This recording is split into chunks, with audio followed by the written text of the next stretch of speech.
Cény du site cenymusic.com. Cette vidéo est une démo de la Fender Stratocaster Modern Player de type humbucker single coil humbucker, soit HSH. C'est une guitare qui est fabriquée en Chine, ce qui explique son prix très attractif de 469 €. Mais c'est toujours une Stratocaster et d'une guitare d'une excellente qualité. Donc, je l'ai acheté il y a à peu près un an, lorsque le modèle est sorti, ou en tout cas lorsque j'ai entendu parler de ce modèle-là, qui je pense est assez récent. Et j'ai changé les clés, car les clés qui sont montées d'usine, tu les regardes, elles se désaccordent, c'est vraiment des clés qui, au détail, se vendent 5 € les 6 clés, donc tu comprends que ça vaut pas grand-chose. Et j'ai aussi changé le vibrato Fender pour mettre un vibrato Wilkinson. Ne vous effrayez pas, sur toutes les Stratocaster, c'est ce qu'il faut faire. Sauf si vous achetez vraiment le haut de gamme de la Strato US à 3000 € ou je sais pas combien. Sinon, les clés et les vibratos sur les Stratos, c'est pas top.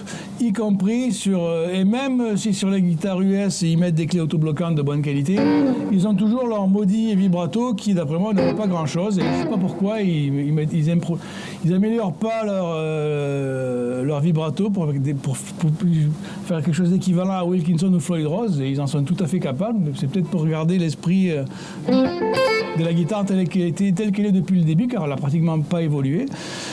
À part le fait d'avoir mis 2 humbuckers, le reste est très traditionnel, y compris le vernis est de style vintage. Donc, en dehors de ça, cette guitare-là est excellente. Donc, je vais faire un petit peu le tour du propriétaire. Et donc, là, j'ai juste un son crunch de mes amplis avec du reverb. J'ai rien d'autre. Et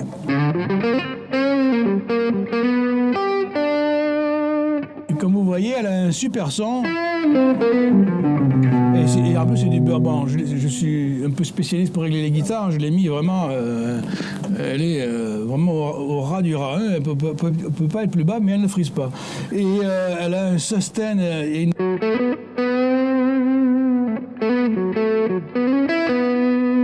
Donc, deuxième position.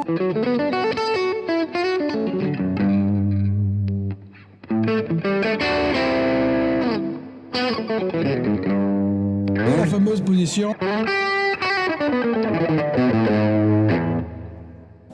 Donc là, je vais enlever le son crunch pour mettre vraiment le son... Il n'y a que du reverb.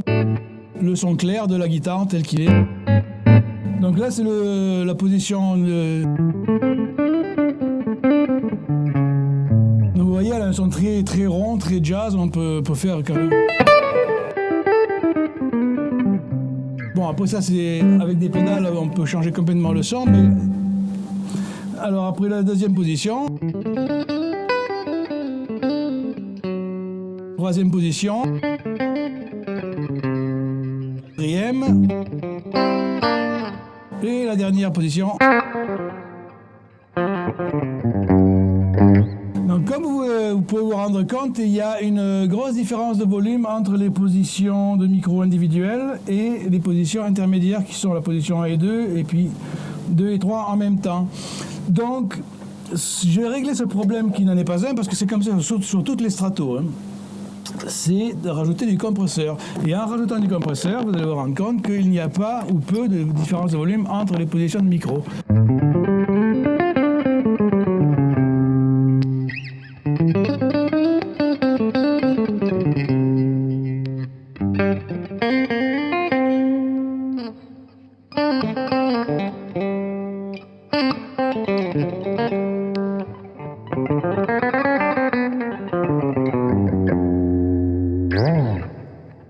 J'aime bien rajouter un peu de détune sur ça.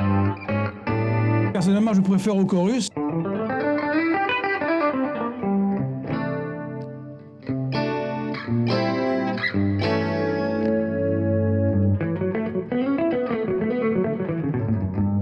Bon, on n'est pas là pour faire le tour de mes pédales, mais de la guitare, donc je vais revenir au son naturel. En dehors de ça, j'ai rajouté des straplocks et c'est tout. Donc, ça reste une guitare qui est, d'après moi, malgré toutes ces modifications-là, très abordable, étant donné que je me souviens plus du prix du Wilkinson, mais le Wilkinson étant un des vibratos de marque le moins cher qui existe, je crois que c'est, je sais plus, je veux pas dire de bêtises, mais entre les clés, la guitare elle-même et le vibrato, ça fait quand même toujours une guitare dans les 700 € maximum, et donc une Stratocaster comme ça, c'est toujours extrêmement peu cher parce qu'elle est meilleure, d'après moi, que bien des US et des mexicaines avec ces modifications-là. Et donc, la dernière petite modification que je vais faire, parce que je bidouille un peu les guitares et puis je fabrique des pickguards et tout ça, c'est que je vais rajouter 3 switches qui vont permettre, de pouvoir mettre le micro-manche actif, que je sois en 4e et 5e position, qui fait que ça me rajoutera 2 positions de micro de plus, qui sera les 3 en même temps, et puis 1 et 3 en même temps, et aussi la possibilité de splitter les 2 humbuckers en single coil, ce qui me fera une guitare avec toutes les possibilités de mélange de micros, et jusqu'à 3 single coil. Donc je ferai une petite vidéo lorsque cette modification aura été faite, parce que là j'ai pas mal de pain sur la planche. Mais voilà, donc je vais revenir à mon petit son crunch que j'aime bien. Dernièrement, j'ai enregistré 2 compositions à moi avec cette guitare, qui met cette guitare en vedette. Et si vous êtes sur YouTube, je vous invite à aller sur mon site. Alors sous la vidéo ici, là, en dessous du titre de la vidéo, il y a un lien qui vous dirigera vers l'article concernant cette guitare, et dans le corps de l'article, il y a des liens vers ces 2 fameux morceaux qui vous permettront d'écouter cette guitare dans 2 styles de morceaux complètement différents, avec des tas de sons différents, pour voir comment elle joue des sons aussi bien rock que plus cool. Et aussi pour finir ce blabla, pour qu'il n'y ait pas que du blabla et 2-3 notes ici et là, je vais vous interpréter un petit morceau que j'ai composé il y a quelques mois pour mettre pour la démo d'une autre guitare que j'ai fait, qui était la Airline Map de Eastwood Guitars, une guitare que j'adore. C'est une de mes 2 guitares favorites, avec celle-là et la Delta 6. Et donc je vais appeler ce morceau-là Funk That Map, puisque c'était pour la Airline Map, et donc on pourrait dire qu'aujourd'hui il va s'appeler Funk That Strat.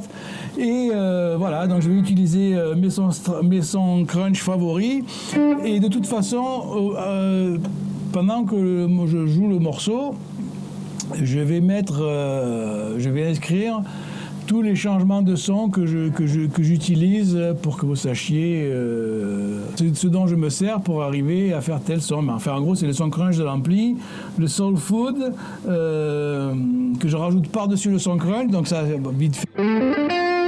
C'est le son crunch, ça c'est le son crunch plus le soul food. Toujours en son, donc en son. Et j'ai aussi, dans ce morceau-là, j'utilise aussi la pédale Riot de Shure, avec du délai.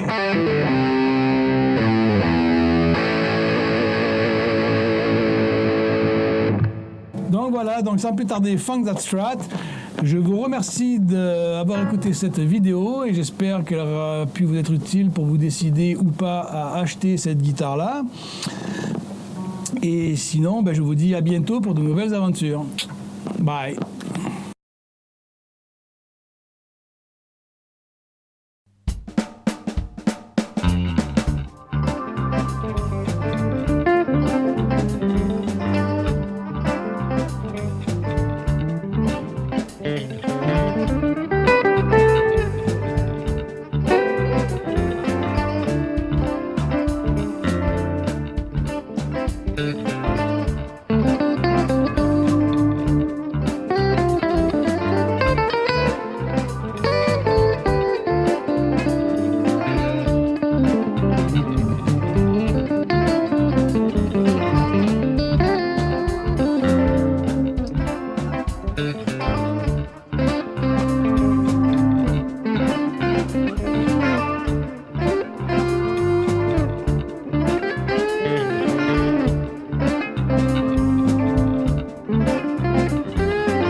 E